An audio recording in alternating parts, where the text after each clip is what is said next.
What's up, guys? Welcome back to the channel where I teach you everything you need to know about accounting, audit, personal finance, the CPA lifestyle, and everything in between. If that sounds awesome to you, make sure to hit that subscribe button below, and welcome to the accounting channel. All right, guys, today I really got a really exciting video that I've been wanting to share for some time now. So this is my personal taxable brokerage account at M1 Finance. I think I will say M1 Finance, I think, is probably one of the best and user-friendly brokerage accounts that you could possibly use. I know a lot of people use Robinhood or Webull, a bunch of other ones.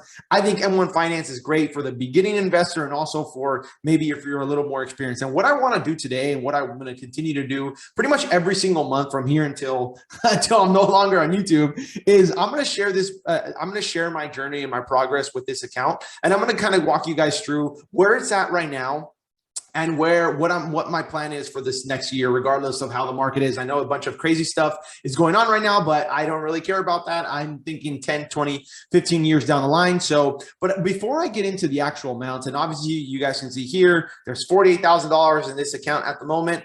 I don't want you guys to get focused on the amounts, or I don't want this to discourage you in any way. I'll first start off by saying that I've been a CPA for over 7-8 years now. I've been working for a very, very, very long time. It took me a long time to get where I'm at today. There were times where I couldn't even rub two nickels together, honestly. When I started working, I had $0 to my name, and now I've been able to amass a pretty nice net worth. If you guys haven't seen my other video, $500,000 net worth by 30, catch it. I'm going to put it, I don't know, somewhere in the screen here, but essentially, this has taken me a long time to get to where I'm at now. And I don't want this to discourage anyone from thinking that, oh, this guy, he, can invest $1,000 every week. And who does he think he is? I don't want it to come off like that at all. Again, and maybe you're the other type of person that tells me that I'm a broke boy and I don't have anything. That's fine too. Wherever you're at, I just want you to know that the amounts do not matter. It's more of the discipline and the mindset and the mental toughness that you can have to continue to invest even when things are tough and continue to save even when maybe other things seem more fun at the time. I think a big part, if not 90% of personal finance, is all psychological and mental. I think a lot of it just has to do with your behavior and how you are. And I feel like the first step you need to do is be able to save. And once you're able to save and continue to do that, once you build that financial discipline, then I think investing is going to be where you need to start thinking of. And hopefully with this video, you can see how easy it really is to invest every single month, even if all you have is maybe $50 or $20 at the end of every week to put into the market. Hopefully, again, today's video inspires you in some way to follow along the journey and start your own M1 Finance account and begin investing in your financial future as well. So I'm going to go ahead and get into it now. So this M1 Finance, essentially, the way my account split up is that it's invested currently right now. There's $28,000 invested at the moment.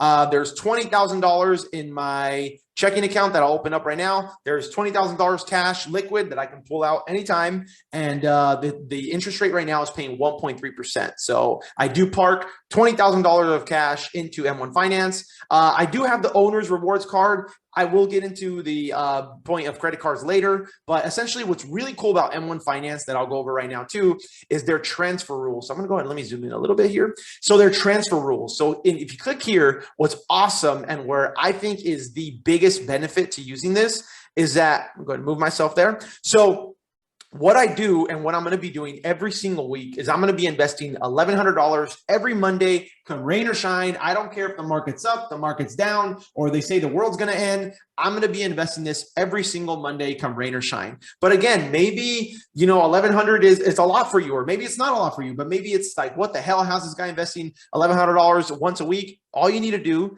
is change your own to essentially make it to where it would be something that you're comfortable with. Like, let's say, for example, all I had was $25.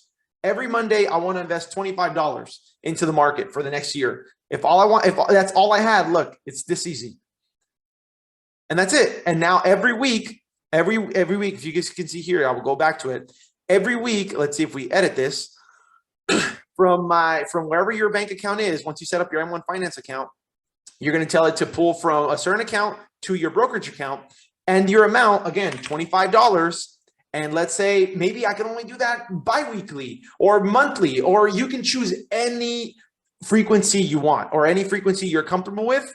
And then that's all you have to do. That's it. There's nothing else to it. If all you have is $25, great. But again, I need to update this because I'm not going to be doing $25. I'm going to be doing 1,100. Every single Monday, come rain or shine, every Monday of the week. That's how much I'm going to be investing into my brokerage account. So let's go back here now.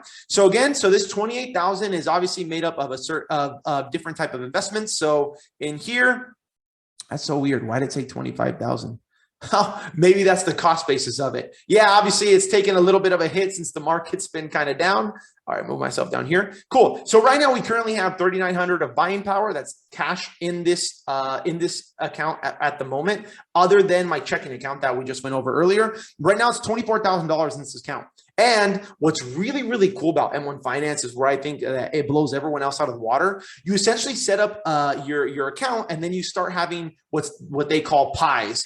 Your investing pies are essentially just pies that are made. You can think about them as literally a pie that's made up of different securities. Call it Microsoft, Amazon, and you pick your pies. They do have expert pies that you can kind of choose from, but I choose to just kind of build my own pie.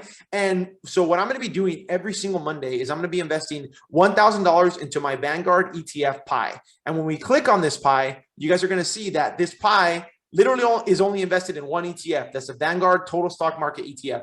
In my opinion, I think the Vanguard Total Stock Market ETF is probably one of the best and most safe investments you can make. And if we go here, this is on the Vanguard site. VTI, you know, what's funny to me, or what's crazy to me, is that, you know, everyone always says, you know, invest in ETFs, but until a few years ago, I didn't really understand what an ETF was. And if you scroll down here, you'll know exactly, do your research on what you're investing in. As we can see here, the top 10 holdings of the Vanguard VTI ETF is in Apple, Microsoft, Amazon, Google, Tesla, Johnson & Johnson, Facebook. So every time you are buying shares of VTI, you're essentially buying shares into these very, very, very awesome and very safe long-term companies. So like Apple, Microsoft, Amazon, Google, you're literally getting exposure to all these companies by buying into the Vanguard VTI ETF.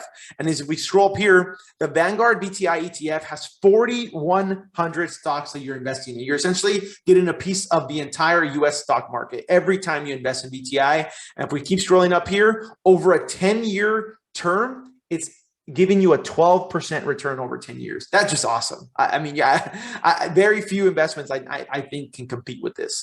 So yeah, that's essentially, again, do your research before you invest in any ETF, but a simple Google search will show you exactly what you're buying when you buy an ETF.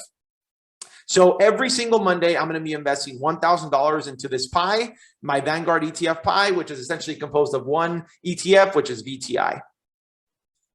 And if we go back here, so the next pie that's going to be in this is my credit card and interest income. Up until recently, I was never really a big fan of credit cards because I feel like they, in my opinion, personal finance is 80 to 90% psychological and behavioral. So essentially, if you can't save money, you're not going to be able to invest anything anyway. So in my opinion, credit cards, up until you get to a point where you have a certain amount of financial discipline, where you're not going to spend more just because you're using credit cards, until you get to that point in your financial journey, I think you should stay away from credit cards like the plague. I think they're so bad for some people because they make you impulse buy, or it makes it easier for you to buy it. And they've done so many studies on this. When people buy things on credit, it's easier for you to spend more money. If you already know and you're already very financially disciplined to not spend more money just because it's on a credit card, highly recommend you start looking into credit cards. I can make a whole other video on all the credit cards that I have and how many points and how I really try to optimize just getting cash back on things that I'm already going to spend regardless if I had a credit card or not.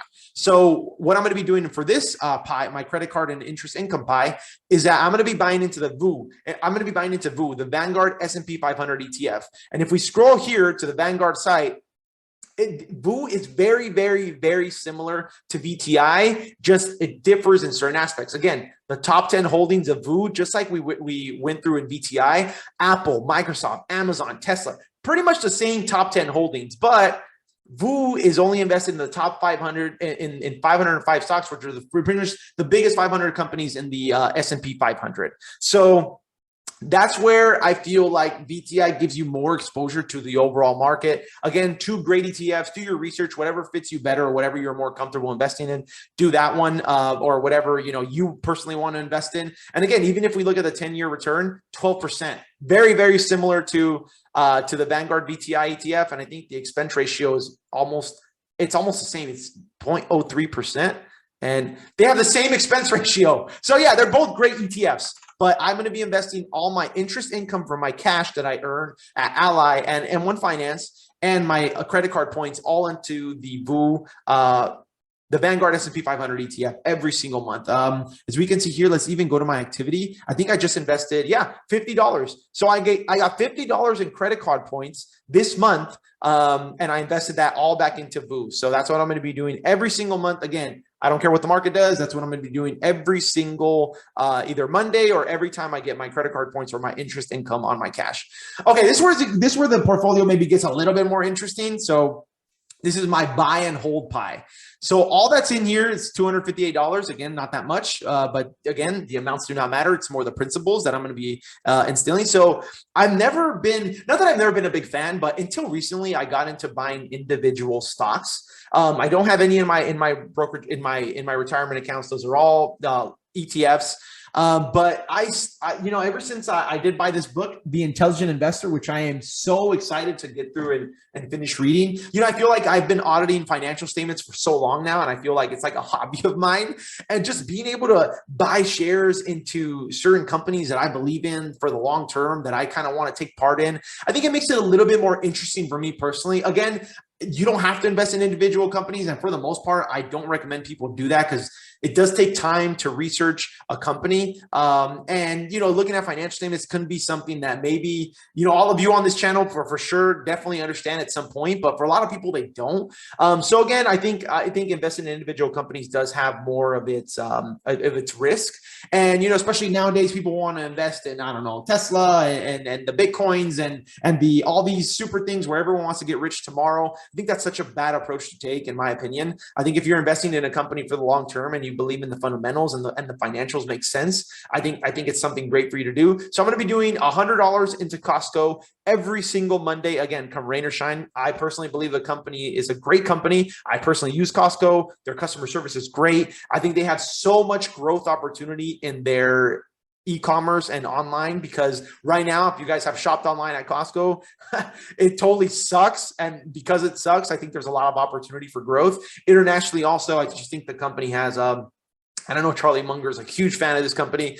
I am myself too. Although the margins aren't that great, I do feel long-term, I think this company is going to continue to grow and do really well in the market. So that's what I'm going to be doing every single Monday, $100 into this company. And this buy and hold pie, I may add other companies that I think, are on sale, or things that I've been looking into that I feel that are good value buys in the foreseeable future. Again, that I do research on, that I feel comfortable investing my hard-earned money in. But that's literally in a nutshell what I'm going to be doing every single Monday from here until God knows when, for at least for the next year for sure. I don't think I'm going to change this plan at all. But again, obviously things can change, but I'm going to try to stick to the schedule like religion. So Vanguard, again, just to summarize this, Vanguard ETF pie, that's going to be VTI, $1,000. Any credit card or any credit card points or interest income I earn is going to be invested into this pie, which is VU. And then my buy and hold pie, which is essentially just Costco, I'll be investing $100 every single Monday. And again, hopefully from this video, again, the amounts, I don't want you to focus on the amounts. I don't want this to either discourage you or make you feel a certain type of way. That's not the goal of this channel or what I'm trying to do here. What I want to show is just document my own journey and be as transparent as I can with you guys, and to show you guys that, after a few years of you putting your head down, working, developing a skill for yourself, I chose to be a CPA, and I've done fairly well so far, and I'm very, very young in my career still. So hopefully that goes to show you that if you're disciplined and you're able to do things right and make the right decisions earlier in your career, and you live a frugal lifestyle, you don't live above your means, you could get to a point where investing $1,000 a week is not really a big deal to you anymore. But again, as long as you can build the principles and the financial discipline to start investing something and to start learning, I think that in itself is the biggest step. And if you can build the financial discipline and the mental toughness to be able to get through certain things and not, go into instant gratification. I think that's half the battle, and it's only a matter of time before you win big. All right, guys, it's going to be it for the video today. If you found value in the video, please make sure to hit the like button below. And also, guys, don't forget to add me on any social media platform you use. Until next time, you know what it is. Work hard, dress well. Peace.